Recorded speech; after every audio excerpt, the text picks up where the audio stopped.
Candidates, we met with political parties, civil society, including women and youth groups. We met with media representatives, the Acting Cabinet Secretary for the Interior, the Commonwealth High Commissioners, as well as other national and international election observer missions. A number of our observer teams were deployed around the country on 5th August to observe the election environment and the preparations for the poll. Ahead of Election Day, our teams met electoral officers, political parties, the police, and other stakeholders at the county and constituency levels to gain a comprehensive picture of the electoral process and environment at these levels. The Commonwealth Observer Team also observed the final campaign rallies of the two major parties. The following is an initial assessment of the critical aspects of the election process and the election environment. Our final report, which we will complete prior to our departure, will be issued at a later date. We laud the people of Kenya for the peaceful and orderly manner in which they exercised their right to vote on 8th of August 2017. We noted that the voters were able to cast their ballots freely.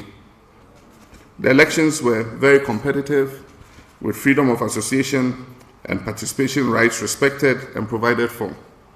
We received reports, however, that the primaries conducted earlier this year had resulted in large numbers of rejected nominations, and this had resulted in an increase in the number of independent candidates which emerged in these elections.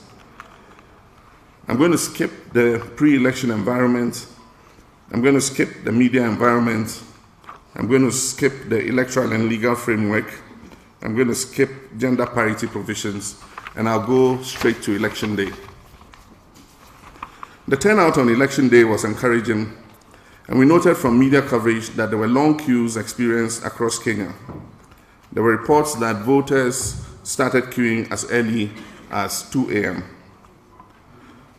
The majority of polling stations in which our group observed opened on time, despite some instances where slight delays were attributed to the late arrival of electoral material.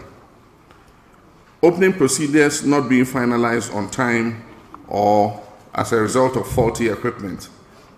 We noted that in these cases where delays were experienced, the IEBC extended voting time on a proportional basis to compensate for the late start of the poll. Queues were lengthy in many cases at the opening of polls as voters turned up in large numbers. Though the IEBC arranged for queue controllers to assist voters in identifying their allocated polling station, in some cases, due to large crowds, there were reports of voters being unable to immediately identify the correct polling station where they were supposed to vote. In most cases, the layout of polling stations was adequate, though there were some instances where the positioning of the voting booth was such that the secrecy of the votes may have been compromised. We noted that a significant number of polling staff and party agents were female. The voting process and prescribed procedures were largely adhered to throughout the day. Despite a compressed timeline and concerns about the efficacy of the technology employed, the management of the process by the IEBC is to be commended. Polling staff were professional, methodical, and meticulous in the application of procedures, conducting verification with the utmost care. We noted these efforts were directed at ensuring sufficient transparency in the presence of party agents that were at many of the polling stations. However, in some cases, this slowed down the processing time. Those voters requiring assistance, including pregnant women, the elderly, and those with disabilities, were given preferential treatment at the polling stations. We also found that despite some cases where polling clerks had to resort to alphanumeric entries, in the majority of voters were able to be identified through the biometric verification devices. On the whole, relatively few incidents were reported that had a significant impact on the voting process. Throughout the election day, it was also commendable to note that women made up large numbers of polling staff and party agents and continue to make up a significant proportion of those who voted. Party agents were evident in large numbers due to the number of political parties participating in these elections. This was commendable as it allowed for a high degree of transparency and oversight over the process. At the close of polls at 1700 hours, the majority of polling stations had a small number of remaining voters or no queues at all. All our teams deployed reported that the polls closed peacefully in their respective locations and that the counts were conducted efficiently and transparently. The count in general followed the prescribed procedures. There are reports of a substantial number of spoiled ballots indicating inadequate voter education. The adoption of new technologies by the IEBC for the transmission of results in the electoral process gave rise to questions of trust in the new system on the part of the opposition. We noted the decision by the Court of Appeal on 4th August to dismiss a suit by NASA which had called for the elections to be postponed in the event of a total failure of the electronic voter identification and results transmission system. We noted also the assurances provided by the IEBC that results will be transmitted both alphanumerically and through a scan of the results form from each polling station and from the constituency level. The media present here will recall that at a press conference on the eve of elections, which Mr. Mbeki and I addressed, we had stated that these elections would prove to be a crucial test of leadership for Kenya. We had called on all political leaders and others involved in the electoral process to play their roles with due diligence and to use their influence constructively to ensure that the process on election day, the counting, the announcement of results, and events thereafter would proceed smoothly and without incident. We noted the statements made by Mr. Raila Odinga and his agents in which he rejected the results being announced by the Independent Electoral and Boundaries Commission as fraudulent and illegal. And he called upon Kenyans to reject the results being issued unless, in his view, they were properly verified. We have viewed these statements seriously. We are mindful that the process of collating the results is still ongoing. I wish to reiterate my earlier call for leadership, and I therefore call upon all political party leaders and their supporters to show restraint and magnanimity as the results process continues to unfold. It is vital that all political leaders maintain peace and calm, exercise patience, and not stampede the process. The IEBC should be allowed the appropriate time and space to complete the results process with the necessary due diligence being exercised, and any grievances arising therefrom should be addressed through the prescribed legal channels. In this regard, we commend the reassurance of the chairperson of the IEBC that results will not be declared until Forms 3A and Forms 34A and 34B are corroborated prior to the declaration of the presidential election results. We are pleased to note that that verification process of these forms at the National Tallying Center is currently ongoing with the participation of candidates of all the political parties. Overall conclusion. We want to commend Kenyans for their patience and call for this to continue as the results process continues to unfold. We have followed the whole process and wish to congratulate all on the process thus far. It is my fervent hope and expectation that a positive, peaceful, and orderly atmosphere that we all experienced on 8th August will continue to prevail as we await the conclusion of this electoral process. Our overall conclusion is that the opening, voting, closing, and counting process at the polling stations on 8th August 2017 were credible, transparent, and inclusive. We commend and congratulate the Kenyan voters, the staff of the IEBC, political party agents and candidates' agents, the media, and all security personnel for their commitment to the democratic process. They were efficient in the conduct of their respective roles, which contributed to the conduct of a peaceful poll on 8th August 2017.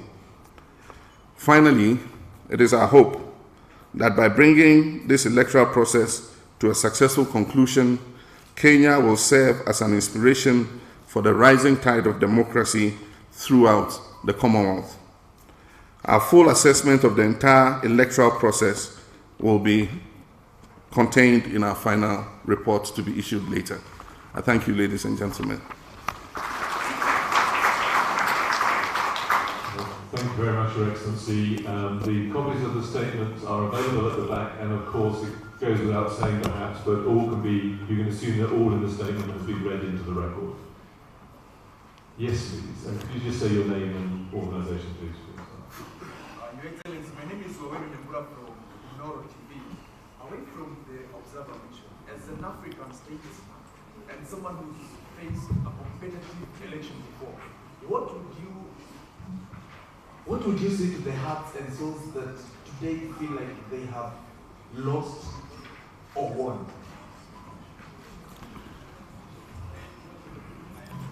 Elections must be conducted in a manner that all stakeholders, whether they win or lose, feel that they have been treated fairly. And so these elections are supposed to be a win-win for all Kenyans. And that is why the integrity of the voting process is important, so that everybody has a high level of confidence that what was expressed was the will of the Kenyan people. And so I encourage the political leaders to rise to the occasion. They need to make Kenya proud. Kenya must not burn because of an election. Kenya must survive and continue to provide the kind of environment that guarantees a decent existence for all its people. Okay, I have one and then two, please. Yes, please. Sophie Kwena from the SABC. I have 3 questions. The first one is about the issue of on the day people went to the polls, we observed that the senior citizens, people who are sick, they all went to the polls, and it was quite disturbing to see people struggling. The issue of a special vote, did you perhaps look at that and advise the Electoral Commission here to look at that? The other issue is 6 ballot papers for elderly people. Some can't even see properly, can't read, and some, they are quite old. Is it not too much to have, one election day on different levels of spheres of government? Thank you very much. In most of the polling stations we observed, priority was given for special needs. And so I noted, and many of our observers noted, that persons with physical disability, pregnant women, very old people were allowed priority access to vote. And so I guess that it is a question of morality and decency. And even though it may not be prescribed in the voting code, I believe that our African culture and human decency, indicates that priority should be given to such persons. I cannot make a pronouncement on the number of ballots that had to be cast by Kenyans. I can speak from the experience of my country. We have a maximum of 2 ballots per voting day. And so we vote for our parliament and our president on one day, and then in the midterm we vote for our local council members and the other devolved institutions. But I guess it's for Kenyans to decide, if it's not a bit too heavy to ask people to decide on 6 different elections on the same day. I guess it's something that we can take an experience from this election. Your Excellency, Mahama Daniel from Radio France International. You have a unique insight into alleged tampering with election results during the 2012 election, there were allegations made by the then opposition leader Nana Akufo-Addo, the now sitting president. Given these hacking allegations, what is your take? You've asked two questions. Are you asking about my experience in a Ghanaian election, or you're asking me about the Kenyan election? Well, you do have a unique insight into that. Nana Akufo-Addo did take the case to the Supreme Court, I believe. And I think that that's the way to go. In any elections, there might be grievances that arise as a result of some perceived irregularities. And the laid-down procedure is that if you have evidence of those irregularities, you resolve them in the law courts. And so that's the way to go. And that's how we went in 2012. With regards to the allegation of hacking, yes, it was brought to our attention that there had been an interference or a corruption in the electronic transmission process of the Electoral Commission. And as President Thabo Mbeki indicated, our observer missions are not clothed with the investigative capacity to even investigate those allegations. And so our duty is to take note of those allegations, which we did. We listened to Mr. Odinga, and he spelled out what those allegations were. And those allegations were directed to the IEBC. The IEBC conducted a check and said, as far as they have reviewed, they have not found any such evidence. I believe that there are appropriate procedures for continuing that investigation to find out if anything happened. But elections, the integrity of elections are guaranteed by the backup systems that support those elections. So giving, but not admitting that there was a hacking, there are backup systems to still guarantee the integrity of the elections. And that is why in the case of the Kenyan elections, it said that once the voting had ended, the results at the polling station level, that is the raw data at the polling station level, were going to be transmitted alphanumerically directly to the tallying center. And those are the figures that we keep seeing advertised on the television screens. But the more rigorous work and the safeguard of this election is the scanning of the Form 34As at the polling station. And those Form 34As, the scanned copies, which become a digital document, are then transmitted through the constituencies to the National Tallying Center. At every stage of the process, party agents are supposed to supervise. And the chair of the Electoral Commission has said that he was not going to pronounce any results based on the tallying that we're seeing on the television, because those are provisional results. The actual results are going to be tallied on the basis of the forms that were filled and signed by the presiding officers and the party agents at the polling level. And as of this morning, we are aware that the party agents are at the National Tallying Center, and they are going through those Form A's and going through the Form B's, 34B's, with the Electoral Commission, in order that they come to a conclusion as to who won the presidential election. And so I think that party stakeholders must exercise patience, and let's see that process through. If that process concludes and the IEBC declare a winner, anybody who has a grievance knows what he should do. No Kenyan blood must be shed because somebody is aggrieved with the electoral process. Okay. One, two, yeah, okay, please.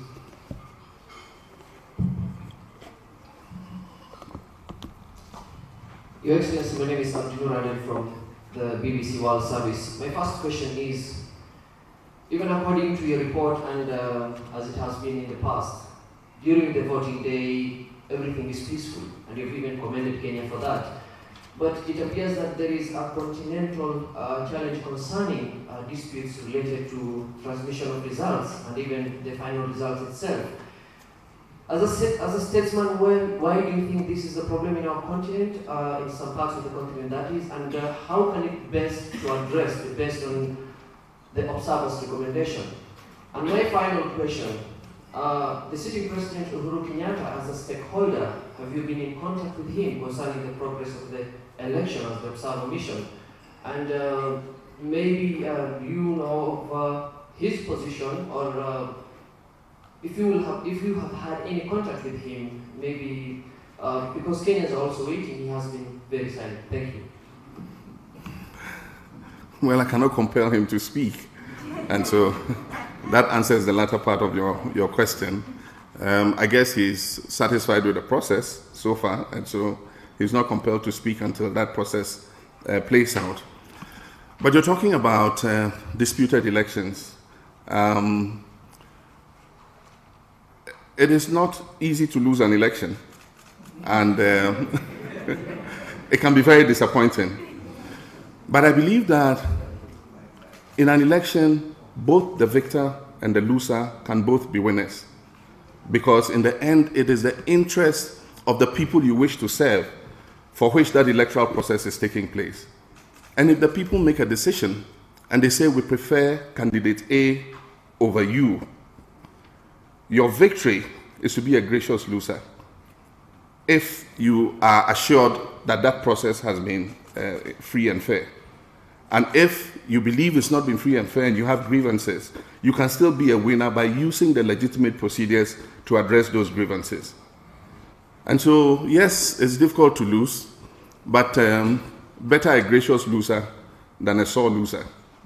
And so let's see how that process plays out. But like I said, every electoral system has instruments to ensure the integrity of the election.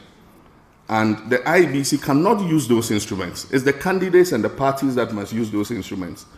And one of the most critical instruments available to the stakeholders is to be able to police that poll from start to finish. And that is why parties are allowed agents at the polling station. And it is the duty of the parties to make sure that they've trained their agents sufficiently to be able to look out for anything that will affect the sanctity of the poll. And so those instruments are made available by the Electoral Commissioner. The Electoral Commission does not bear the total responsibility for the conduct of the poll. The political stakeholders play a very critical part in that regard.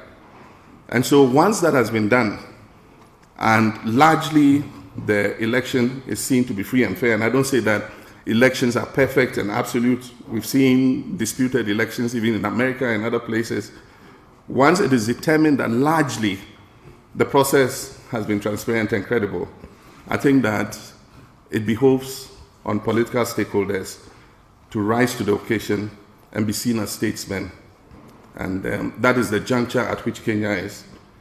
Kenya has the potential to be the most inspiring democracy on the African continent if it goes successfully over this electoral hurdle. And so I call on all Kenyans to be patient, let the process play out, let's hear the final determination of the IEBC, and after that has been done, if anybody has a grievance, the law provides you an avenue to be able to resolve those grievances. Okay, time is on, our friend, so we will take you, and just a final one from you, madam. Okay, but you first, please, but please keep it short. Right, my name is Ghanian President from ABC. The allegation by the opposition NASA primarily actually doubts the capability of the Electoral Commission to provide a credible election. From where you sit, have you also started to have a doubt, like the way the opposition is already beginning to doubt the credibility of the election? I have just presented an interim statement, and our interim statement speaks for itself, that thus far, we believe that the election has been conducted in a transparent and credible manner, and that Kenyans must be commended for that election. As I said, the process has not determined. The process is ongoing. It is only when the final results are declared by the Electoral Commission that the electoral process would have come to an end. Thus far, I have not been given any cause to doubt the ability of the IEBC to deliver a credible election. That would be my answer. Hi, my name is Betty Njuru from KTN News. Your Excellencies, it was the first time in the history of elections in Kenya that the country was using the electronic system in terms of voting and transmission of results. Did you notice any major challenges, and if yes, who might have been the most affected parties? I think that Kenya must be commended for the technology that you adopted in respect of these elections. Being a person who has had experience with elections in Ghana, our systems have been separate. We have a biometric verification machine which just verifies that the person standing up in front of you is the actual person he says he is, and he's eligible to vote. Once that is done, that machine has finished its work. Then once the elections are counted and tallied, at the constituency centers, we have an electronic system for transmitting. So the two are not joined together. I noticed that in the case of Kenya, the same verification machine is the same machine in a tablet form that's the transmission of the raw poll data to the IEBC. On the whole, I think that it largely has worked properly, unless evidence is established that some interference has happened, which so far has not been the case. The allegation is that the interference is into the server of the Electoral Commission. And so there's been no complaint about the actual performance of those machines. But let me say that yes, there were a few cases where voting was delayed because the wrong machine had been sent to the wrong polling stream. And so it delayed voting unduly. But it didn't favor any political party. The IEBC moved in quickly and resolved the issues.